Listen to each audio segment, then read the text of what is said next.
Hey everybody, we're going to take a little break from these vintage Honda motorcycles and we're going to get to work on the 1994 YJ. I've got a few projects that I need to knock out. Here's my 1994 YJ. So far, I've been really spending a lot of my time getting steel doors fitted and also getting the interior in tip-top shape. I couldn't be happier with how this has all turned out.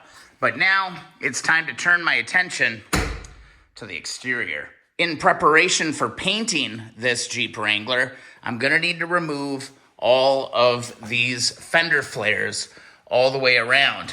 Now, there's a whole bunch of bolts up underneath there that hold all this stuff together, and that's kind of the mission. I'm also really curious to get these fender flares off because I'm noticing some imperfections in my fenders, and I do believe I have a little bit of a rust issue down in this area, so I need to get these off no matter what. I've heard that these can be a real bear cat to get off, so let's go and see what we're dealing with. So luckily, I've got a pretty good schematic of what's going on here. So here's that fender flare, and there are a bunch of kind of plastic washers and then a bunch of bolts, and there's a lot of them, man. There are 32 bolts, or screws as they call them here. It's 11 and 12, and then 32 of the nuts.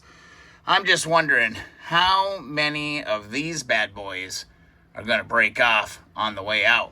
The first step before we even try to turn some of those bolts is to get some penetrating oil on all those different connecting points. Then I'm gonna reach underneath and really soak each one of the connector points, both front and back. All right, I've hit this all really well. I did put some cardboard over each one of the tires just to make sure I don't get a bunch of that oil all over the tires. But in all honesty, I'm just gonna walk away for the night and let the sea foam deep creep do its thing. Hopefully this will help me out tomorrow. All right, it's the next day and it looks like the deep creep has creeped. Just as it should, so let's see if we can get one of these started. I think your best bet is to get a pair of vice grips and get that around that rubber nut. You're gonna need to go up inside of here. It's gonna be almost impossible to show you, but they're little rectangles. They're on the outside, they're facing on the out. So kind of feel up around there. So you can get your vice grips up around and click these in. You're gonna wanna hold them because you're guaranteed they are gonna wanna spin. There's a pretty good look at getting around that outer washer, that outer nut. Next up, 8mm. So 8mm wrench, 8mm socket, whatever. Probably need them both along the way, but 8mm to pull these out.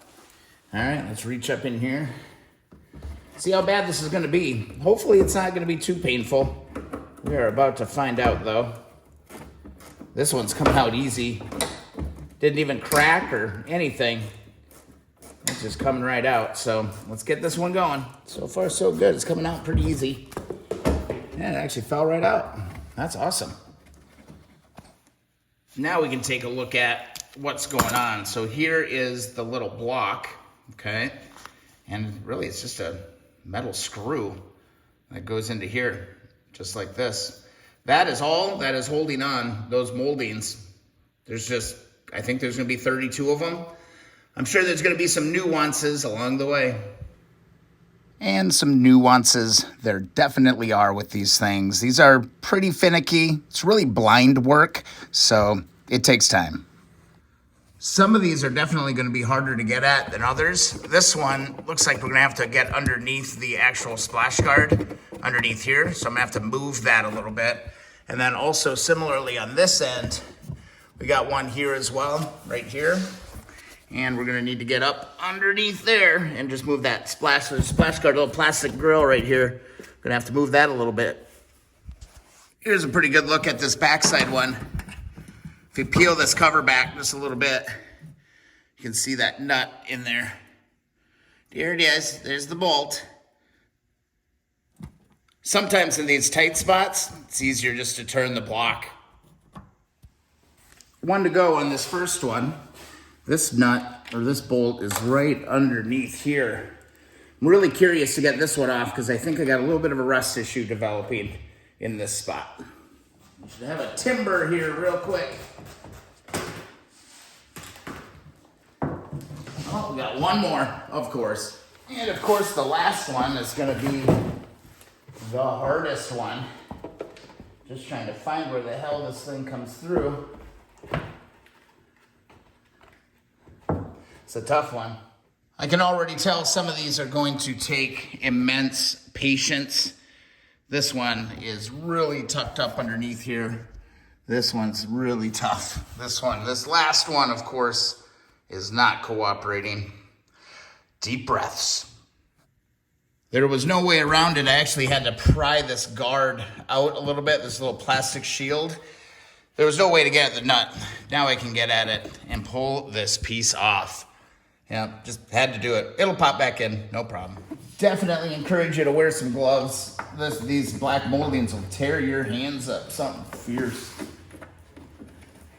You gotta get back in there. Man, this is a booger, man. I'm gonna start swearing pretty quick. All right, had to pull it out a little bit more just to get in here to get this darn thing. This is a booger. This is a booger. There's not really a good way to attack it either. Damn thing's hanging around. Wish I would have done this one first. Oh man, you're just working so blind. Yeah, it is like literally like a quarter, like not even a quarter turn, like one tick of the ratchet at a time. And man, once it slips off, you're starting all over again. This one really sucks. Everything was going so well until I got to this one. All right, finally got that one off. Man, had to really go and pull this whole cover back pretty aggressively to get at that one. I think same thing's gonna be true on the other side, but on this rear one, there are 6 fasteners. Actually pretty pleased here. Not seeing, I was expecting to find a whole bunch of rust and stuff underneath here. I did find a little bit of a rust problem up underneath here, but we can deal with that later. Give yourself a lot of time, man. This project has potential for lots and lots of delays. All right, I got 6 down, a whole ton to go. You'd think this would be super simple, but those things are a booger. One detail about removing the front fender flare is that you've got to turn this little turn signal indicator lamp. You got to take this off. So 2 Phillips screws right here is going to remove the lens. All right, easy peasy. It should pop right off.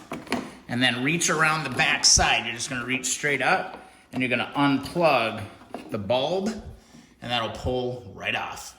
From there, we're just gonna grab our 8mm and our vice grip, and we should be able to just start working our way, and let's get the easy ones first. The hardest part about this whole project is that the majority of it, you're working completely blind. You can't really see the fasteners, you're really working just by feel, and that can be kind of frustrating at times. But one by one, those things do start to fall out. And we've got ourselves 1, 2, 3, 4, 5, 6, 7, holding this front end together. Now we come down here and we're gonna address those bolts.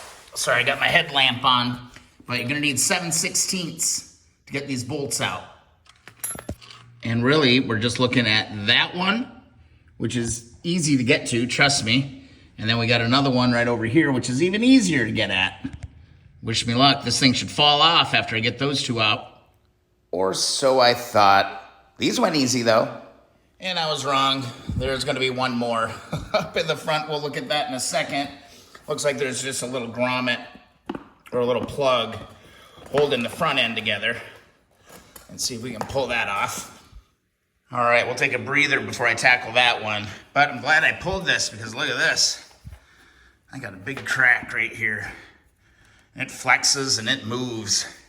And it looks like it's traveling. I wonder if it was patched or something at some point. Gonna have to address this. That crack really sucks. That's a lot bigger than I thought it was. Here's our last culprit. Had a little heart attack. I was like, where in the hell does that other end of that bolt go? Actually, not a big deal at all. Just open the door, hop in the cab, and there she be, right there, 7/16. And let's hope that this goes nice and easy. Where the hell was that thing again? And that was the last one. So there we go. We got the front and back off. On one side, at least. That front side's way easier than that back side. Woo, all right. Time to flip the old girl around and tackle the other side. I could see how this could be a giant pain in the rear, but we got her done. Just got to do the other side. That's how you do it. I hope you found this useful. If so, be sure to subscribe. Also, go get yourself a free sticker at keeponwrenching.com. So many plans for this 1994 YJ. Super excited. If you enjoyed the video, be sure to find us on Facebook, the Keep On Wrenching community group. Whew, man. Time to get back to work. We'll see you in the next video or live stream.